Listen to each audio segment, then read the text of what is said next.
ನಮಸ್ತೆ ವೀಕ್ಷಕರೇ. ಪ್ರಸಂಗಕರ್ತನ ಪದ್ಯಕ್ಕೆ ಭಾಗವತರ ಜೀವಾಳ, ಹಿಮ್ಮೇಳದ ಝೇಂಕಾರ, ನವರಸಗಳ ಅಭಿನಯ ಹಾಗೂ ಭಾವಪೂರ್ಣ ಅರ್ಥದ ಜೊತೆಗೆ ಪ್ರದರ್ಶಿಸುವ ಯಕ್ಷಗಾನ ಎಂಬ ಹೊನಲು ಬೆಳಕಿನ ಕಲೆಯ ನೆರಳಲ್ಲಿ ಕಲಾವಿದನ ಬದುಕಿನ ಕುರಿತು, ಆತ ನಡೆದು ಬಂದ ಹಾದಿ ಕುರಿತು ಸಣ್ಣ ಅವಲೋಕನ ಮಾಡುವ ಪ್ರಯತ್ನ ಯಕ್ಷಧ್ರುವತಾರೆ. ನಾನು ಶ್ರವಣುಡುಪ.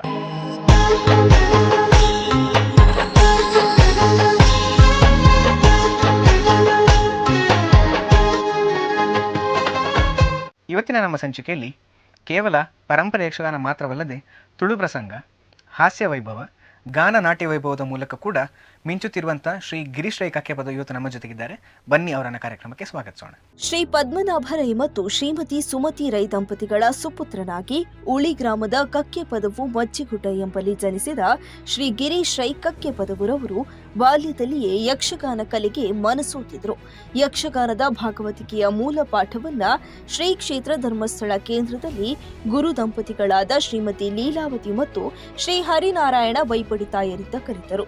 ಆ ಬಳಿಕ ಶ್ರೀ ಕಟೀಲು ಮೇಳದಲ್ಲಿ ಕುರಿಯ ಗಣಪತಿ ಶಾಸ್ತ್ರಿಯವರಂತಹ ದಕ್ಷ ಭಾಗವತರ ಗರಡಿಯಲ್ಲಿ ಯಕ್ಷರಂಗ ಪ್ರವೇಶಿಸಿ ಸತತ 6 ವರ್ಷಗಳ ಕಾಲ ದುಡಿದು ಹೆಚ್ಚಿನ ಜ್ಞಾನವನ್ನ ಸಂಪಾದಿಸಿದರು. ನಂತರ ಭಾಗವತರಾದ ಶ್ರೀ ಪಟ್ಲ ಸತೀಶ್ ಶೆಟ್ಟಿ ಅವರ ಒಡನಾಟದಲ್ಲಿ ಇವರು ಮತ್ತಷ್ಟು ಬೆಳೆಯುವುದಕ್ಕೆ ಸಾಧ್ಯವಾಯಿತು. ಇವರು ಸತ್ಯಸಾಯಿ ವಿದ್ಯಾಸಂಸ್ಥೆ ಅಳಿಕೆಯ ನಿಕಟವರ್ತಿಯಾಗಿ ನೆಚ್ಚಿನ ಒಡನಾಡಿಯಾಗಿ ಮಕ್ಕಳಿಗೆ ಭಜನಾ ಪಾಠವನ್ನು ಮಾಡಿದ್ದಾರೆ. ಶ್ರೀಮತಿ ವಿದ್ಯಾ ಕೋಳ್ಯೂರರ ನೇತೃತ್ವದಲ್ಲಿ ರಾಷ್ಟ್ರದಾದ್ಯಂತ ಸಂಚರಿಸಿ ಹಿಂದಿಯಲ್ಲಿ ಯಕ್ಷಗಾನ ಪ್ರದರ್ಶನ ನೀಡುವ ಮೂಲಕ ಯಕ್ಷಕಲೆಯ ಕಂಪನ್ನು ಜಗದಗಲವು ಪಸರಿಸಿದ್ದಾರೆ. ಕೇವಲ ಪೌರಾಣಿಕ ಪ್ರಸಂಗಕ್ಕೆ ಮಾತ್ರ ಸೀಮಿತವಾಗದೆ ತುಳು ಯಕ್ಷಗಾನ, ಯಕ್ಷ ಭಜನೆ, ಗಾನ ನಾಟ್ಯ ವೈಭವ, ಹಾಸ್ಯ ವೈಭವಗಳಲ್ಲೂ ಇವರು ಭರವಸೆಯ ಭಾಗವತರಾಗಿ ಗುರುತಿಸಿಕೊಂಡಿದ್ದು ಸದ್ಯ ಬಪ್ಪನಾಡು ಮೇಳದಲ್ಲಿ ಭಾಗವತರಾಗಿ ಕಲಾ ಕಸುಬನ್ನು ಮುಂದುವರೆಸುತ್ತಿದ್ದಾರೆ. ತಮ್ಮ ಮುಗ್ಧ ಮಂದಹಾಸ ಹಾಗೂ ಭಾವಪೂರ್ಣ ಭಾಗವತಿಕೆಗೆ ಹೆಸರುವಾಸಿಯಾದ ಶ್ರೀ ಗಿರೀಶ್ ರೈ ಕಕ್ಕೆಪದವರವರು ನಮ್ಮ ಯಕ್ಷಧ್ರುವತಾರಿಯ ಅತಿಥಿಯಾಗಿರುವುದು ನಮ್ಮ ಹೆಮ್ಮೆ.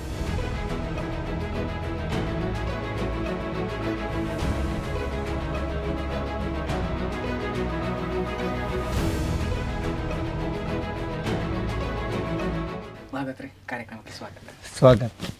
ಮೊಟ್ಟ ಮೊದಲಾಗಿ ಹೇಳಬೇಕು ಅಂತಾದ್ರೆ ತಮ್ಮ ಹೆಸರೇ ಹೇಳುವ ಹಾಗೆ ತಾವು ಕಕ್ಕೆಪದದಲ್ಲಿ ಹುಟ್ಟಿ ಬೆಳೆದವರು. ಹೌದು. ಹಾಗಾಗಿ ತಮ್ಮ ಬಾಲ್ಯ ಹೇಗಿತ್ತು, ತಮ್ಮ ವಿದ್ಯಾಭ್ಯಾಸ ಹೇಗಾಯ್ತು ಅಂತ? ನನಗೆ ನಮ್ಮ ಮನೆಯಲ್ಲಿ ಬಾಲ್ಯದಲ್ಲಿ ಸ್ವಲ್ಪ ಯಕ್ಷಗಾನದ ಕಂಪಿತ್ತು. ಅಂದರೆ ನನ್ನ ಅಜ್ಜ, ನನ್ನ ತಂದೆಯ ತಂದೆ, ಈ ಕುಮಾರವ್ಯಾಸನ ಗದುಗಿನ ಭಾರತ ಉಂಟಲ್ಲ, ಹೌದು, ಅದಂದ್ರೆ ನಮ್ಮ ಮನೆಯಲ್ಲಿ ಮೊದಲು ಬೀಡಿ ಕಟ್ಟುವುದು. ಆವಾಗ ಅಂದ್ರೆ ಆವಾಗೊಂದು ಈ ಹತ್ತಿರದ ಜನಗಳೆಲ್ಲ ಒಂದು ಮನೆಗೆ ಹೋಗುದು ಬರುವುದೆಲ್ಲ ಒಂದು ತುಂಬಾ ಒಂದು ಅಂದ್ರೆ ಖುಷಿ ಇತ್ತು ಆವಾಗಿನ ಜೀವನ. ಈಗ ಹೋಗುದು ಸ್ವಲ್ಪ ಕಡಿಮೆ ಆಗಿದೆ. ಆವಾಗ ಬೀಡಿ ಕಟ್ಟಲಿಕ್ಕೆ ನಮ್ಮ ಮನೆಗೆ ಒಂದು 10-15 ಮಂದಿ ಬರ್ತಾರೆ ಸಂಜೆ ಹೊತ್ತಲ್ಲಿ. ಈ ಅಜ್ಜ ಎಂತ ಮಾಡುದಂದ್ರೆ ಕುಮಾರವ್ಯಾಸನ ಗದುಗಿನ ಭಾರತವನ್ನು ಓದಿ ಅದರ ಅರ್ಥವನ್ನು ಹೇಳುದು. ಅಂದ್ರೆ ಅವ್ರು ತುಳುವಲ್ಲಿ ಹೇಳುದು. ಇವರಿಗೆ ತುಂಬಾ ಖುಷಿ ಆಗುದು. ರಾತ್ರಿ 1 ಗಂಟೆವರೆಗೆ ಬೀಡಿ ಕಟ್ತಿದ್ರು. ಬೀಡಿ ಕಟ್ಟುದು. ಹಾಗೆ ಮನೆಯಲ್ಲಿ ಅಜ್ಜ ಒಂದು ಅರ್ಥ ಕೂಡ ಹೇಳ್ತಿದ್ರಂತೆ. ಒಂದು ವಿದುರನ ಪಾರ್ಟ್ ಎಲ್ಲ ಮಾಡಿದ್ದಾರಂತೆ ಒಂದು ಯಕ್ಷಗಾನದಲ್ಲಿ. ಮನೆಯಲ್ಲಿ ತುಂಬಾ ಪುಸ್ತಕ ಇತ್ತು. ಅಂದ್ರೆ ಇಂದ್ರಜಿತ್ ಕಾಳಗಿತ್ತು, ದೇವಿ ಮಹಾತ್ಮೆ ಬಲಿಪರದ್ದಿತ್ತು, ಮತ್ತೆ ಬೇರೆ ಬೇರೆ ಪ್ರಸಂಗ ಇತ್ತು. ಆವಾಗ ನನಗೆ ಸಣ್ಣವ, ನನಗೆ ಆ ಪ್ರಸಂಗ ಅಂದ್ರೆ ಎಂತದ್ದು ಗೊತ್ತಿಲ್ಲ. ನನ್ನ ತಾಯಿಯ ತಂದೆ ಕಾಟ್ಯ ಶೆಟ್ಟಿ ಅಂತ ಮಳಲಿ, ಅವರು ಅರ್ಥವನ್ನು ಹೇಳ್ತಿದ್ರು. ಅವರು ಕಟೀಲಲ್ಲಿ ಅರ್ಥ ಹೇಳಿದ್ರಂತೆ. ಅವರು ಎಷ್ಟರವರೆಗೆ ಅಂದ್ರೆ ಅವರು ಮಳಲಿ ಒಂದು ಸಂಘ ಉಂಟು ಅಲ್ಲಿ ಮಳಲಿಯಲ್ಲಿ, ಅಲ್ಲಿ ಆ ಸಂಘದಲ್ಲಿ ಅರ್ಥ ಹೇಳ್ತಿದ್ರು ಅವರು. ಮತ್ತೆ ಪೊಳಲಿಯಲ್ಲಿ ಆವಾಗ ವಾರಕ್ಕೆ ಒಂದು ತಾಳಮದ್ಲೆ ಆಗ್ತಿತ್ತು ದೇವಸ್ಥಾನದಲ್ಲಿ. ಈಗಲೂ ಕೂಡ ಅದನ್ನು ಜನಾರ್ದನ ಅಮ್ಮಂಜಿ ಅವರು ನೆನಪಿಸ್ಕೊಳ್ತಾರೆ.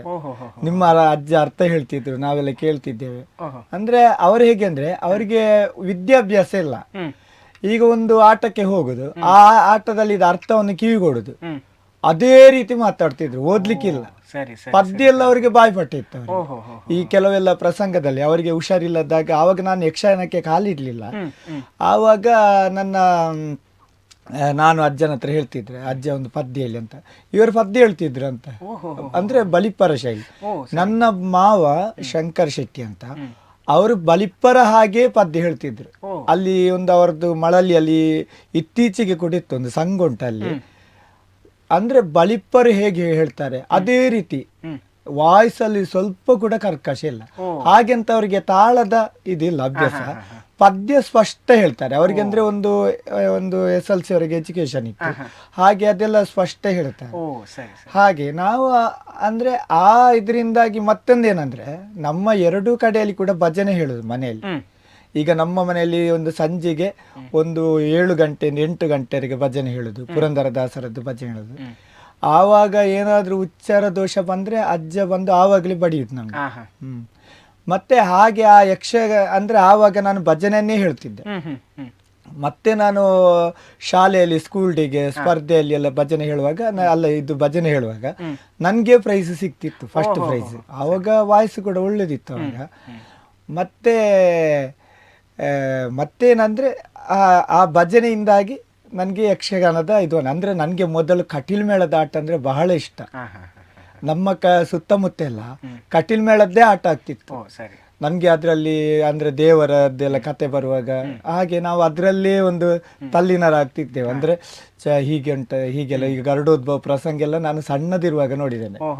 ನನ್ಗೆ ಅದನ್ನು ನೋಡುವಾಗ ಇಂಥ ಒಂದು ಕತೆ ಉಂಟಲ್ಲ ಅಂತೆಲ್ಲ ಆಗ್ತಿತ್ತು. ಈಗ ವಿಷ್ಣು ಎಲ್ಲ ಬರುವಾಗ ನಾವು ಅದನ್ನು ವೇಷಧಾರಿ ಅಂತ ಎನಿಸುತ್ತಿರ್ಲಿಲ್ಲ ಸಣ್ಣವರಿರುವಾಗ. ಇದು ವಿಷ್ಣುವೇ ಬಂದದಂತ. ಒಂದು ವೇಳೆ ಈಗಿನ ಮಕ್ಕಳಿಗೆ ರಕ್ಕಸರನ್ನು ಈ ದೊಡ್ಡ ಇದು ವೇಷ ನೋಡುವಾಗ ಈಗ ಮಕ್ಕಳಿಗೆ ಹೆದರಿಕೆ ಆಗುದಿಲ್ಲ, ನಮ್ಗೆಲ್ಲ ಹೆದರಿಕೆ ಆಗ್ತಿತ್ತು ಅವಾಗ.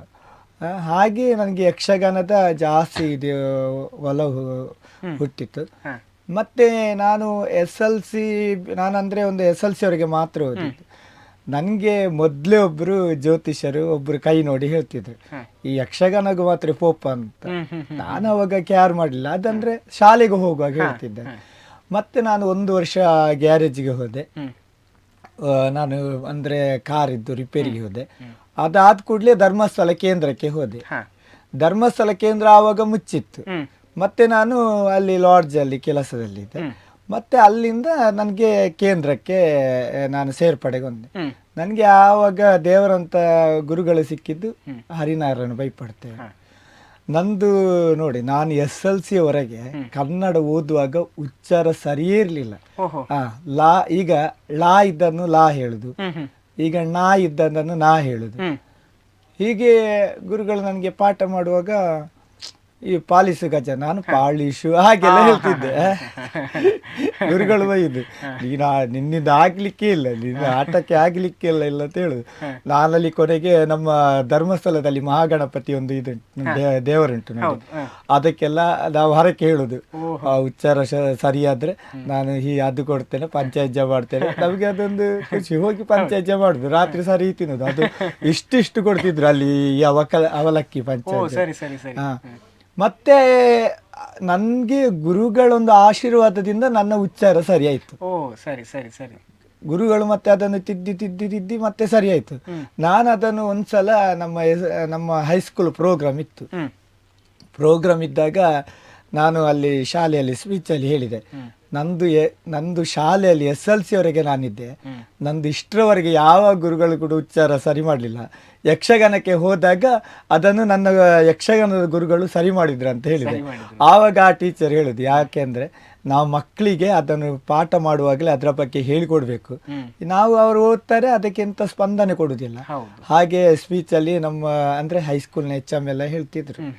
ಹಾಗೆ ನನಗೆ ನಮ್ಮ HM ಇವರು ಜಗನ್ನಾಥ ಶೆಟ್ಟಿ ಅಂತ, ಅವರು ಹೇಳ್ತಿದ್ರು, ನೀನು ಯಕ್ಷಗಾನಕ್ಕೆ ಹೋಗು ಮಾರೆ ಅಂತ.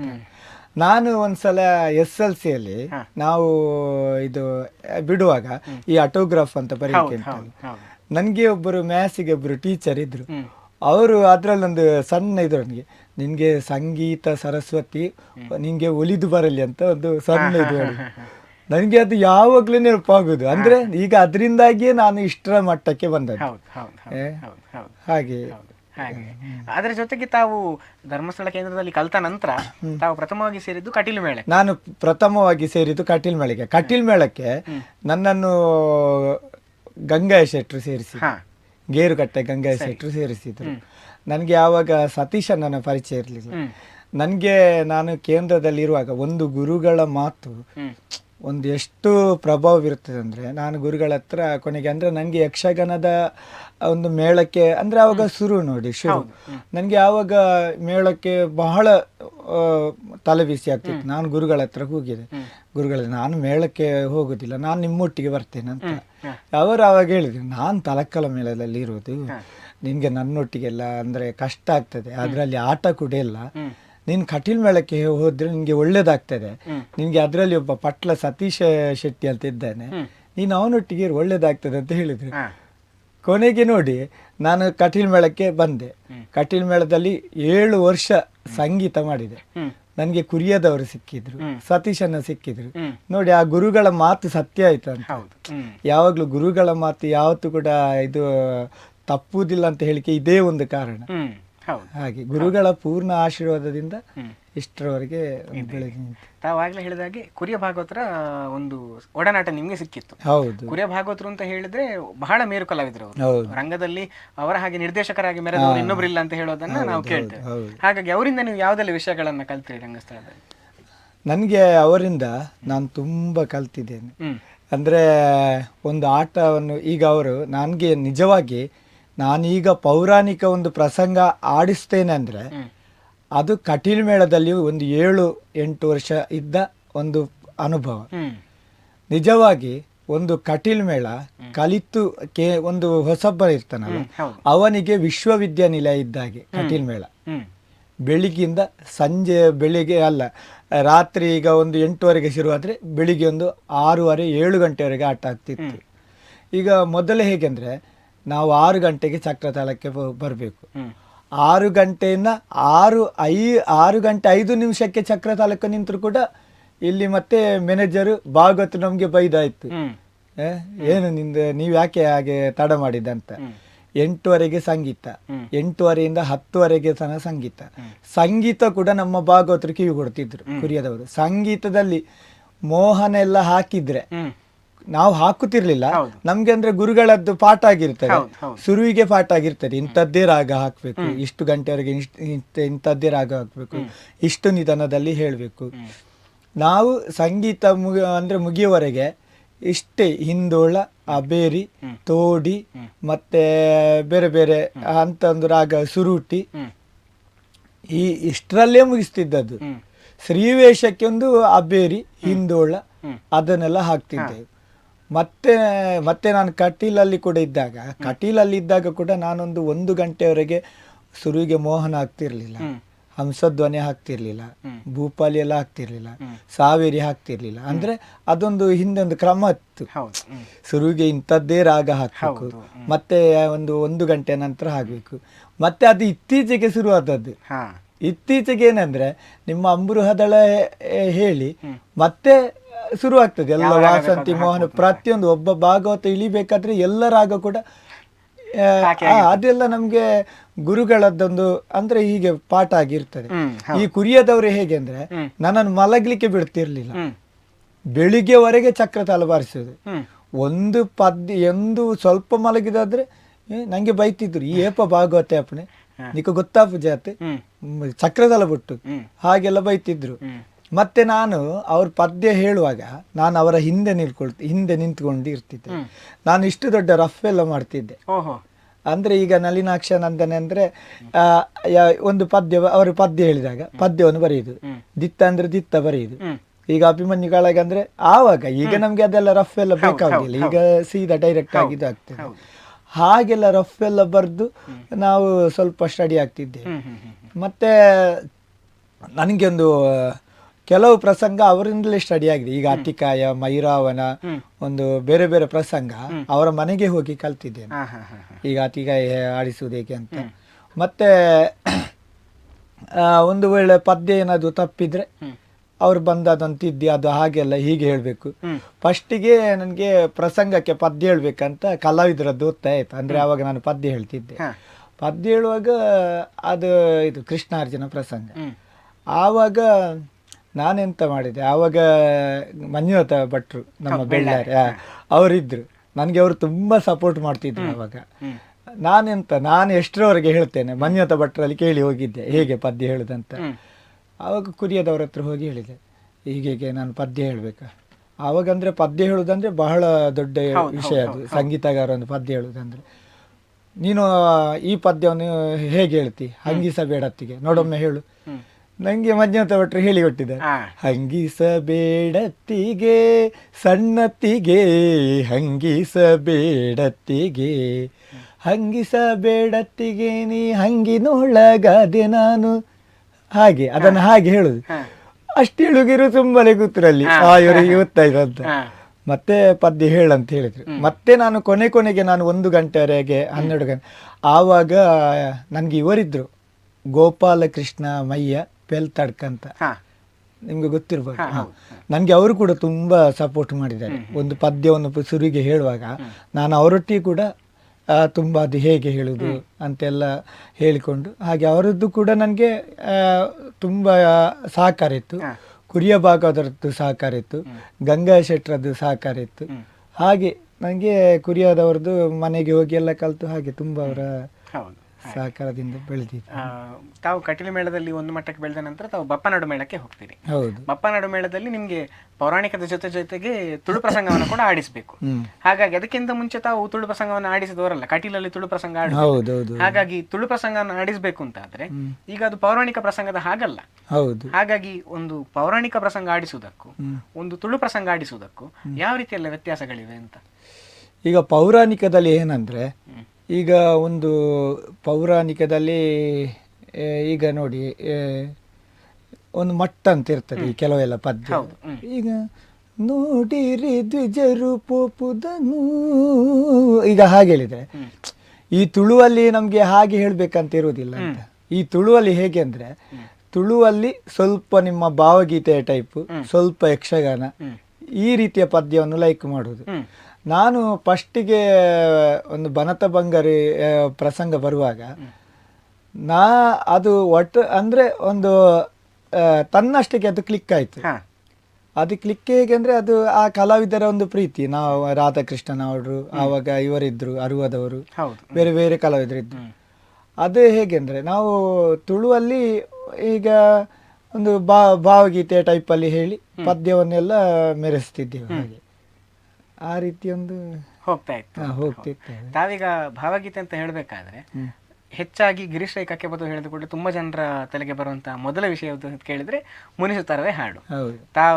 ತಾವು ಹಾಡಿದಂತಹ ಒಂದು ಮುನಿಸುತ್ತರವೇ ಏನಿದೆಯೋ ಬಹಳ ಮಟ್ಟದಲ್ಲಿ ಪ್ರಚಾರವನ್ನು ಪಡ್ಕೊಂಡಿತ್ತು. ಹಾಗಾಗಿ ನಮ್ಮ ವೀಕ್ಷಕರಿಗೋಸ್ಕರ ಅದನ್ನೊಮ್ಮೆ ಹಾಡ್ಬೋದಾ ಅಂತ. ಆಯ್ತಾಯ್ತು. ಈ ಮುನಿಸುತ್ತರವೇ ನನ್ನನ್ನು ಪ್ರಥಮ ಬಾರಿಗೆ ಹಾಡಿಸಿದ್ದೆ ವಾದಿರಾಜ ಕಲ್ಲೂರೆ. ನನಗೆ ಯಾವಾಗ ಗೊತ್ತೇ ಇರಲಿಲ್ಲ ಪದ್ಯ. ಆಮೇಲೆ ವಾದಿರಾಜರು ಸಡನ್ ಆಗಿ ಒಂದು ಕಡೆ ಬರೆದು, ನೋಡಿ ಈ ಪದ್ಯವನ್ನು ಹೇಳಂತ ಹೇಳಿದ್ರು. ನಾನು ಪದ್ಯ ಹೇಳಿದೆ. ಅದಕ್ಕೆ ತುಂಬಾ ಕಮೆಂಟ್ ಇತ್ತು ಆವಾಗ. ಅದು ಯಕ್ಷಗಾನ ಎಲ್ಲ ಅದು ಹಾಗೆ ಆಯ್ತು, ಭಾವಗೀತೆ ಆಯ್ತು. ನನಗೆ ಅಂದ್ರೆ ಒಂದು ಡೈರೆಕ್ಟ್ ಆಗಿ ಒಬ್ರು ಮೆಸೇಜ್ ಹಾಕಿದ್ರು, ನೀವು ಯಕ್ಷಗಾನವನ್ನು ಹಾಳು ಮಾಡಿದ್ರಿ. ನಾನು ಹೇಳಿದೆ, ಯಕ್ಷಗಾನವನ್ನು ಎಂತ ಹಾಳು ಮಾಡಿದಂತ? ಅಲ್ಲ, ನೀವು ಮುನಿಸುತ್ತಾರೆ ಹೇಳಿ, ಮುನಿಸುತ್ತಾರೆ ನಾನು ಒಬ್ಬನೇ ಹಾಡಿದಲ್ಲ ಅಂತ ಹೇಳಿ. ನನಗಿಂತ ಮೊದಲು ಅದನ್ನು ದಾರೇಶ್ವರ ಹಾಡಿದ್ದಾರೆ. ಒಂದು ಎಷ್ಟು 15 ವರ್ಷಕ್ಕೆ ಮುಂಚೆ. ಆವಾಗ ಈ ಮಾತು ಬರಲಿಲ್ಲ ಹಾಳಾಗಿದೆ ಅಂತ. ಆಮೇಲೆ ಪುಂಚಿತ್ತಾಯರು ಹಾಡಿದ್ರು, ಪುಂಚಿತ್ತಾಯರು ಕೂಡ ಹಾಡಿದ್ದಾರೆ ಯಕ್ಷಗಾನದಲ್ಲಿ. ಆಮೇಲೆ ನಾನು ಹಾಡಿದೆ. ನಾನು ಹಾಡುವಾಗ ಅದು ಕ್ಲಿಕ್ ಆಯ್ತು. ಹಾಗೆ ಕೆಲವರದ್ದೆಲ್ಲ ಮೆಸೇಜ್ ಬರ್ಲಿಕ್ಕೆ. ಹಾಗೆ ಒಬ್ಬನನ್ನು ಒಂದು ಪದ್ಯ ಹೇಳಿದ ಕೂಡಲೇ ಅವ ಯಕ್ಷಗಾನ ಅಲ್ಲ ಅಂತ ಹೇಳಿಕೆ ಆಗುದಿಲ್ಲ ಅಂತ. ಈ ಕೆಲವು ಸಂದರ್ಭದಲ್ಲಿ ನೋಡಿ, ಈಗ ತುಳುವಲ್ಲಿ ನಾವೊಂದು ಪದ್ಯ ಏನಾದ್ರೂ ಹೇಳ್ತೇವೆ, ಅಲ್ಲಿ ಅನಿವಾರ್ಯ. ಯಾಕೆಂದ್ರೆ ಆ ಸಭೆಗೆ, ಆ ಕಲಾವಿದನಿಗೆ ಒಂದು ಆ ರೀತಿ ಅಂದ್ರೆ, ತುಳುವಲ್ಲಿ ನಾವು ಮಾತ್ರ ಅಲ್ಲ, ಹಿಂದಿನ ಭಾಗವತರುಗಳು ಕೂಡ ತುಳು ಪ್ರಸಂಗಕ್ಕೆ ಬರುವಾಗ ಒಂದು ಭಾವಗೀತೆ ಟೈಪ್ನ ಪದ್ಯವನ್ನು ಹೇಳ್ತಿದ್ರು. ಈಗ ನೋಡಿ, ಇದು ಮಾತಾಡು ಮಲ್ಲಿಗೆ ಓ ಸಂಪಿಗೆ, ಮಾತಾಡು ಮಲ್ಲಿಗೆ, ಧರ್ಮ ಸಂಕ್ರಾಂತಿಯ ಪದ್ಯ ಅದು. ನೋಡಿ, ಆವಾಗ ಶಬರಿಯರು ಹಾಡಿದ್ದಾರೆ ಅದನ್ನು ನಾವು ಹಾಡುವಾಗ ಅದು ಯಕ್ಷಗಾನ ಹೋಯ್ತು, ಹಾಗೆಲ್ಲ ಹೇಳುದು. ಹಾಗೆಂತ ಅವರು ನಮ್ಮ ಪುರಾಣದ ಪದ್ಯವನ್ನು ಕೇಳಿರುವುದಿಲ್ಲ ಅಂತ. ಎಷ್ಟೋ ಕಡೆ ನೋಡಿ, ನಮ್ಮ ಈಗ ನೀವೀಗ ಯೂಟ್ಯೂಬೇ ನೋಡಿ, ನಾವು ತುಂಬಾ ಕಡೆ ಪುರಾಣದ ಒಂದು ಈ ಹಳೆ ಶೈಲಿಯಲ್ಲಿ ಹಾಡಿದೆ. ಅದಕ್ಕೆ ವ್ಯೂಸ್ ಇಲ್ಲ. ಯಾಕೆಂದ್ರೆ ಅವ್ರು ಇಂಥದ್ದನ್ನೇ ನೋಡುದು. ಇದನ್ನೇ ನೋಡಿ ಇವರು ಈ ಪದ್ಯವನ್ನೇ ಹಾಡುದು. ಬೇರೆ ಕೆಲವರು ಹೇಳಿದ್ದಾರೆ, ಅವ ಮುನಿಸುತ್ತರ ಹೇಳಿಕೆ ಆಗ್ಬೋದು, ಬೇರೆ ಪದ್ಯ ಹೇಳಿಕೆ ಹಾಗೆಲ್ಲ ಹೇಳಿದ್ದಾರೆ. ಅವ ಅದರಿಂದಲೇ ಪ್ರಸಿದ್ಧಿ ಬಂದದ್ದು, ಹಾಗೆಲ್ಲ ಹೇಳಿದ್ದಾರೆ. ಅದಕ್ಕೆ ನನಗೆ ಮತ್ತೆ ಎಲ್ಲಿಯವರೆಗೆ ಅಂದ್ರೆ ಸುಬ್ರಾಯ ಚೊಕ್ಕಾಡಿ ಅವರು ಕೂಡ ನನಗೆ ಸಾಥ್ ಕೊಟ್ಟಿದ್ದಾರೆ. ನನಗೆ ಅವ್ರು ತುಂಬ ಒಮ್ಮೆ ನನಗೆ ನಾನು ಅವರ ಮನೆಗೆ ಹೋದಾಗ ಹೇಳಿದ್ದಾರೆ, ನೀನು ಎಂತ ಇದು ಮಾಡಬೇಡ, ಕಮೆಂಟ್ ಎಲ್ಲ ಇದ್ದದ್ದೇ, ನೀನು ಆ ಪದ್ಯವನ್ನು ಎಲ್ಲಿ ಬೇಕಾದ್ರೆ ಹೇಳಂತ ಹೇಳಿದ್ದಾರೆ ಸುಬ್ರಾಯ. ಅವರೇ ಹೇಳಿದ್ದಾರೆ. ನನಗೆ ತುಂಬಾ ಖುಷಿಯಾಗಿದೆ, ಆ ಪದ್ಯ ತುಂಬಾ ಪ್ರಚಾರ ಆಗಿದೆ, ನೀನು ಎಲ್ಲಿ ಬೇಕಾದ್ರೂ ಹೇಳಂತ ಹೇಳಿದ್ದಾರೆ. ನಮ್ಗೆ ಅವರೇ ಹೇಳುವಾಗ ನೋಡಿ, ಅಷ್ಟು ದೊಡ್ಡ ಕವಿ ಹೇಳುವಾಗ ಅದು ಅಲ್ಲದೆ ಆ ಮುನಿಸುತ್ತರ ಎಲ್ಲಿವರೆಗೆ ಪ್ರಚಾರ ಅಂದ್ರೆ, ನಾನು ಯಾವ ಮದುವೆಯಲ್ಲಿ ನಾನು ಆ ಪದ್ಯ ಹೇಳಿದೇನ ಆವಾಗ ಮದುಮಗಳು ಎದುರು ಬಂದು ಕೂತೋಳುದು, ಸ್ಟೇಜ್ ಬಿಟ್ಟು ಎದುರುಗಡೆ ಖಾಲಿ ಮುನಿಸುತ್ತರ ಪದ್ಯ ಹೇಳುವಾಗ ಖಾಲಿ ಅದಕ್ಕಂತಲೇ ತುಂಬಾ ಕಡೆ ಕರೆದಿದ್ದಾರೆ. ಕೆಲವು ಕಡೆ ಇದೆಲ್ಲ ಸೆಕ್ಸೋಫೋನ್ ಎಲ್ಲ ಬಾರಿಸ್ತಾರಲ್ಲ ಈ ಮುನಿಸುತ್ತಾರೆ, ಅವರು ನಾನಿದ್ದಾಗ ನನ್ನನ್ನು ನೋಡಿ ಮುನಿಸುತ್ತಾರೆ ಪದ್ಯ ಹಾಡಿಸ್ತಿದ್ರು. ಹಾಗೆ ತುಂಬಾ ಅದರಲ್ಲಿ ನಾವೆಲ್ಲ ಅನುಭವಿಸಿದ್ದೇವೆ. ಆದ್ರೂ ಕೂಡ ನಾನು ಬಿಡ್ಲಿಲ್ಲ ಅದನ್ನು. ನಾನು ನಮ್ಗೆ ಈಗ ಒಂದು ಅದು ನಾವು ಅದನ್ನು ಎಲ್ಲವನ್ನು ನಾವು ಒಳ್ಳೆಯದನ್ನು ಕೆಟ್ಟದ್ದನ್ನು ಎಲ್ಲವನ್ನು ಸ್ವೀಕರಿಸಬೇಕಂತ ನಾವು ಅದಕ್ಕೆ ಅವ ಹಾಗೆ ಹೇಳಿದೆ ಇವ ಹೀಗೆ ಹೇಳಿದಂತ ಅದಕ್ಕೆ ನಾವು ತಲೆ ಕೆಡಿಸಿಕೊಂಡು ನಮ್ಮ ಈ ಅಂದ್ರೆ ನಾವು ಹೋಗುವ ದಾರಿಯಕ್ಕೆ ನಾವು ಇದು ಆಗ್ಬಾರ್ದು. ಹಾಗೆ ಎಷ್ಟೊಂದು ಕಾಲದಿಂದ ಹಂಬಲಿಸಿದೆ ನೀ ಬಂದು ಸೇರಿ ನನ್ನ ಮುದಗೊಳಿಸಿದೆ, ಎಷ್ಟೊಂದು ಕಾಲದಿಂದ ಹಂಬಲಿಸಿದೆ ನೀ ಬಂದು ಸೇರಿ ನನ್ನ ಮುದಗೊಳಿಸಿದೆ, ಜೀವನದ 100 ಕನಸು ನನಸಾಗಿದೆ, ಜೀವನದ 100 ಕನಸು ನನಸಾಗಿದೆ, ಮುನಿಸೇತಕ್ಕೆ ಈ ಬಗೆ ಮೂಡಿದೆ, ಮುನಿಸುತ್ತರವೇ ಮುಗುದೇ ಹಿತವಾಗಿ ನಗಲು ಬಾರದೆ, ಮುನಿಸುತ್ತರವೇ ಮುಗುದೇ ಹಿತವಾಗಿ ನಗಲು ಬಾರದೆ, ಹೊಸ ಬಾಳ ಬಾಗಿಲಲ್ಲಿ ನಾವೀ ದಿನ ನಿಂತಿರುವ ವೇಳೆಯಲ್ಲಿ ಏಕೀ ಮನ ವಾಗೆರ್ತದಂತೆ ನಮ್ಮ ಈ ಮೈಮನ, ವಾಗೆರ್ತದಂತೆ ನಮ್ಮ ಈ ಮೈಮನ, ಜೊತೆ ಸೇರಲು ಜೀವನ ಪಾವನ, ಮುನಿಸುತ್ತರವೇ ಮುಗುದೇ ಹಿತವಾಗಿ ನಗಲು ಬಾರದೆ, ಹಿತವಾಗಿ ನಗಲು ಬಾರದೆ, ಹಿತವಾಗಿ ನಗಲು ಬಾರದೆ. ಭಾಗವತರೆ, ಬಹಳ ಚೆನ್ನಾಗಿ ತಮ್ಮ ಪ್ರಸ್ತುತಿ ಬಂತು. ಅದರ ಜೊತೆಗೆ ಮತ್ತೆ ನಾವೇನಾದ್ರೂ ಪ್ರಶ್ನೆಗಳಾಚೆ ಬರುವುದು ಅಂತ ಆದ್ರೆ, ತಾವಾಗ್ಲೇ ಹೇಳಿದಾಗೆ ಪಟ್ಲ ಸತೀಶ್ ಶೆಟ್ಟಿ ಅವರ ಜೊತೆಗಿನ ಒಡನಾಟ ತಮಗೆ ಬಹಳ ಸಹಕಾರಿಯಾಗಿತ್ತು ಅಂತ. ಯಾವ ರೀತಿಯಲ್ಲ ತಮಗೆ ಸಹಕಾರಿಯಾಗಿತ್ತು ಅಂತ ಸ್ವಲ್ಪ ಹೇಳ್ಬೋದಾ ನಮಗೆ? ನಾನು ಕೇಂದ್ರದಿಂದ ಬಿಟ್ಟು ನಾನು ಕೇಂದ್ರದಿಂದ ಕಟೀಲ್ ಮೇಳಕ್ಕೆ ಬಂದೆ.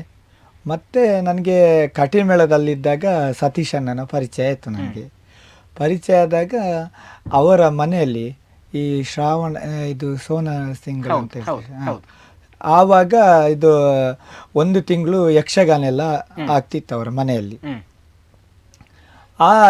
ಆವಾಗ ಸತ್ಯನ್ನ ನನ್ನನ್ನು ಕರೆದ್ರು, ನಾವು ಹೀಗೆ ನಮ್ಮ ಮನೆಯ ದೇವಸ್ಥಾನದಲ್ಲಿ ಹೀಗೆ 1 ತಿಂಗಳೆಲ್ಲ ಕಾರ್ಯಕ್ರಮ ಉಂಟು, ನೀನು ಬರಬೇಕಂತ ಹೇಳಿದ್ರು. ಹಾಗೆ ನಾನು ಹೋದ ಮೇಲೆ ಅವರ ಮನೆಯವ್ರದ್ದೆಲ್ಲ ಪರಿಚಯ ಆಯಿತು. ತುಂಬ ಪ್ರೀತಿಯಿಂದ ನೋಡಿದ್ದಾರೆ, ಅಂದರೆ ಅವರ ಮನೆಯವನಂತೆ ನನ್ನನ್ನು ನೋಡಿದ್ದಾರೆ. ಸತೀಶನ್ನ ನನಗೆ ಆವಾಗ ತಾಳಮದ್ದಲೆಲ್ಲ ನಾನು ಪದ್ಯವೇ ಹೇಳ್ತಿರ್ಲಿಲ್ಲ, ಈ ಸತೀಶನ್ನ ನನ್ನನ್ನು ಒತ್ತಾಯ ಮಾಡಿ ಕೂರಿಸೋದು. ಈ ದೊಡ್ಡ ದೊಡ್ಡ ಅರ್ಥಧಾರಿಗಳು ಬರುವಾಗ ನನಗೆ ಹೆದರಿಕೆ ಆಗುದು, ಇವರು ಇಲ್ಲ ಏನಾಗುದಿಲ್ಲ ಕೂತ್ಕೊಳ್ಳ ಅಂತ. ಹಾಗೆ ನನಗೆ ಅಲ್ಲಿ ಈ ತಾಳಮದ್ಲೆ ಎಲ್ಲ ಪದ್ಯಗಳೆಲ್ಲ ಒಂದು ಸಾಧಾರಣ ಮಟ್ಟಿಗೆಲ್ಲ ಗೊತ್ತಾಯಿತು. ಮತ್ತೆ ಅವರು ಈ ಕೆಲವು ಪ್ರಸಂಗ ಕೂಡ ಹಾಗೆ. ನಾನು ಆವಾಗ ಸಾಧಾರಣ ಒಂದು ತುಂಬ ವರ್ಷ, ಒಂದು 13 ವರ್ಷ ಅವರ ಮನೆಯಲ್ಲೇ ಇದ್ದೆ. ಅಂದ್ರೆ ಆ ಒಂದು ತಿಂಗಳು ಅವರ ಮನೆಯಲ್ಲಿ ಇರುವುದು. ಯಾವಾಗಲೂ ನಾವು ಬೆಳಿಗ್ಗೆ ಈ ಪುರಾಣದ ಕಥೆಯನ್ನು ಬೇರೆ ಬೇರೆ ಪ್ರಸಂಗವನ್ನು ಆಡಿಸೋದು. ಮತ್ತೆ ನನ್ನನ್ನು ಕೆಲವು ಕಡೆ ಈ ಆಟ ಎಲ್ಲ ಆದ್ರೆ ಅವರಿಗೆಲ್ಲ ಆಟ ಎಲ್ಲ ಸಿಕ್ತಿತ್ತು. ಆವಾಗ ನನ್ನನ್ನು ಫಸ್ಟಿಗೆ ಅವರು ಕೂರಿಸ್ತಿದ್ರು. ಈಗ ದೇವೇಂದ್ರ ಅಂದ್ರೆ ಆವಾಗ ನಾನು ಸಂಗೀತಕ್ಕೆ ಮಾತ್ರ ಇದ್ದೆ ನೋಡಿ ಕಟೀಲಲ್ಲಿ. ನನ್ಗೆ ಅವಾಗ ಪ್ರಸಂಗಕ್ಕೆ ಕೂತ್ಕೊಳ್ಳುವುದಂದ್ರೆ ಭಯ.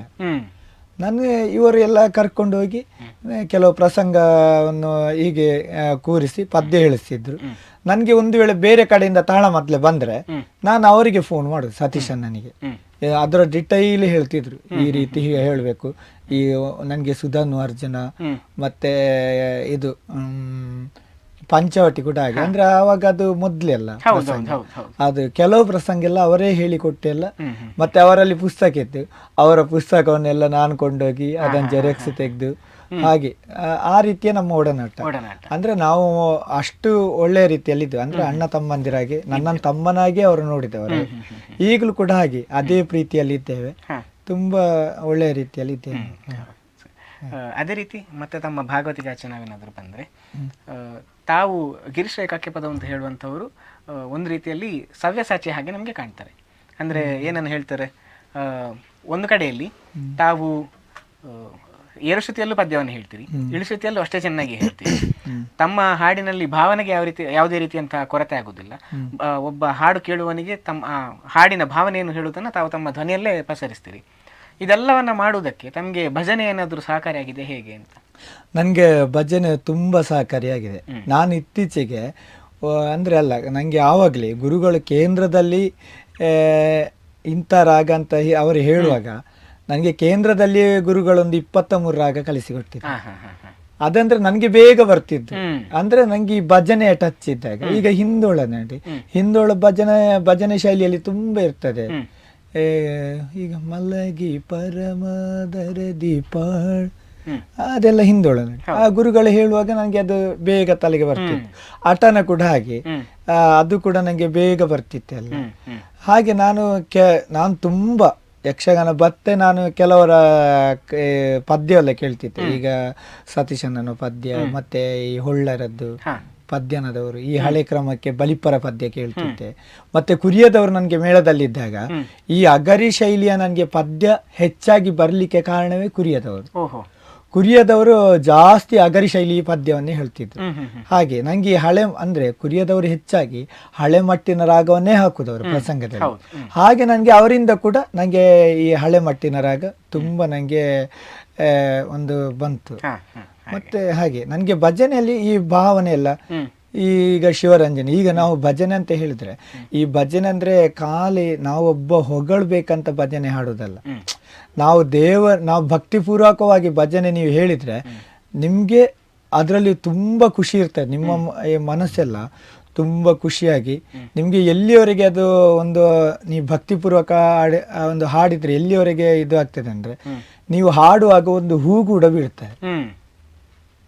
ನಂಗೆ ಒಂದು 2 ಕಡೆ ಹಾಗೆ ಆಗಿದೆ. ಅಂದ್ರೆ ನಾನೊಂದು ಹಾಡುವಾಗ ನಾವು ಈಗ ಅಳಿಕೆ ಅಲ್ಲಿ ಮತ್ತೆ ನಾವು ಭಜನೆ ಸಂಘಕ್ಕೆ ಈಗಲೂ ಕೂಡ ಹೋಗ್ತೇನೆ. ನಾವೊಂದು ಚಾಲೆಂಜ್ ಅಲ್ಲಿ ಭಜನೆ ಹೇಳೋದು. ನಾನು ಈ ಭಜನೆ ಹೇಳುವಾಗ ಒಂದು ಹೂ ಬೀಳಲೇಬೇಕಂತ, ಎಂಡಿಗೆ ಆಗುವಾಗ ಒಂದು ಮಧ್ಯದಲ್ಲಿ ಹೂ ಟಕ್ ಅಂತ ಕೆಳಗೆ ಬೀಳ್ತದೆ. ಆವಾಗ ನಮಗೆ ಖುಷಿ ಆಗುದು, ಆ ದೇವರಿಗೆ ಖುಷಿ ಆಗಿದೆ. ಅಂದ್ರೆ ಆ ರೀತಿ ಎಲ್ಲ ಹಾಡ್ತಿದ್ದೇವೆ ನಾವು. ಭಜನೆಯನ್ನು ಇನ್ನೊಬ್ಬ ಹೊಗಳ್ಬೇಕಂತ ನಾವು ಹಾಡಬಾರ್ದು, ಇನ್ನೊಬ್ಬ ನೋಡಿ ಖುಷಿ ಪಡ್ತಾನೆ ಅಂತ ಹಾಡಬಾರ್ದು. ನಾವು ದೇವರನ್ನೇ ಮೆಚ್ಚಿಸ್ಲಿಕ್ಕೆ ಬೇಕಾಗಿ ಹಾಡ್ಬೇಕು. ಈಗ ನೋಡಿ, ಒಂದು ಉದಾಹರಣೆಗೆ ಈಗ ಸತ್ಯಸಾಯಿ ಭಜನೆ ಹೇಳ್ತೇವೆ, ಅದರಲ್ಲಿ ಒಂದು ಶಿವರಂಜನಿ ಪದ್ಯ ಉಂಟು. ನಂದಲಾಲ ನಂದಲಾಲ ದಯಾ ಕರೋ ಭಗವಾನ್. ಹಾಗೆ ನೋಡಿ, ನಾವು ಆ ರೀತಿ ಭಾವನೆಯಲ್ಲಿ ಹಾಡಬೇಕು. ಅದರಲ್ಲಿ ಮನಸ್ಸಿಗೆ ತುಂಬಾ ಖುಷಿ. ಅಂದ್ರೆ ನಿಮಗೆ ಆ ದಿವಸ ಉಂಟಲ್ಲ ಮೈಂಡ್ ಫ್ರೆಶ್ ಆಗಿರ್ತದೆ ನಿಮಗೆ. ನನಗೆ ನಾನು ಒಂದು ಕಟೀಲ್ ಮೇಳ ಬಿಟ್ಟ ಟೈಮಲ್ಲಿ ನಾನು ಬೆಳಿಗ್ಗೆ 5 ಗಂಟೆಯಿಂದ ಒಂದು 6-6:30 ತನಕ ಓಂಕಾರ ಭಜನೆ ಎಲ್ಲ ಹೇಳ್ತಿದ್ದೆ ಬೆಳಿಗ್ಗೆ. ಮತ್ತೆ ಸಂಜೆವರೆಗೆ ಖುಷಿಯಲ್ಲಿರ್ತು. ಮತ್ತೆ ಸಂಜೆ 1 ಗಂಟೆ ಭಜನೆ ಹೇಳ್ತಿದ್ದೆ. ಹಾಗಾಗಿ ತಮಗೆ ಭಜನೆ ಕೂಡ ಬಹಳಷ್ಟು ಸಹಕಾರಿಯಾಗಿದೆ. ತುಂಬಾ ಸಹಕಾರಿಯಾಗಿದೆ. ಭಾಗವತರ ಇನ್ನೂ ಹಲವಾರು ಪ್ರಶ್ನೆಗಳು ಬಾಕಿ ಇದೆ, ಆದರೆ ಸಮಯ ಸಾಕಾಗ್ತಿಲ್ಲ. ಹಾಗಾಗಿ ಅದನ್ನು ಮುಂದಿನ ಸಂಚಿಕೆಗೆ ಇಡೋಣ. ಸದ್ಯಕ್ಕೆ ಈ ಸಂಚಿಕೆಯನ್ನು ಮುಗಿಸುವಂಥ ಹೊತ್ತು ಬಂದಿದೆ. ನೋಡಿದ್ರಲ್ಲ ವೀಕ್ಷಕರೇ, ಇಷ್ಟು ಹೊತ್ತು ನಾವು ಗಿರೀಶ್ ಕಕ್ಕೆಪದವರ ಜೊತೆಗೆ ಮಾತನಾಡ್ತಾ ಇದ್ದೆವು. ಅದೇ ರೀತಿ ಅವರ ಕಂಠದಿಂದ ಬಂದಂಥ ಮುನಿಸುತ್ತರವೇ ಇರ್ಬೋದು, ಅದೇ ರೀತಿ ಒಂದೆರಡು ಬೇರೆ ಹಾಡುಗಳನ್ನು ಕೂಡ ಕೇಳಿದ್ದೇವೆ. ಇನ್ನೂ ಹಲವಾರು ಪ್ರಶ್ನೆಗಳು ಬಾಕಿ ಇದೆ, ಅದನ್ನು ಮುಂದಿನ ಸಂಚಿಕೆಯಲ್ಲಿ ನೋಡೋಣ. ಅಲ್ಲಿ ತನಕ ನೋಡ್ತಾ ಇರೋ ಅಭಿಮತ ಟಿವಿ, ಇದು ಜನಮನದ ನಾಡಿಮಿಡಿತ.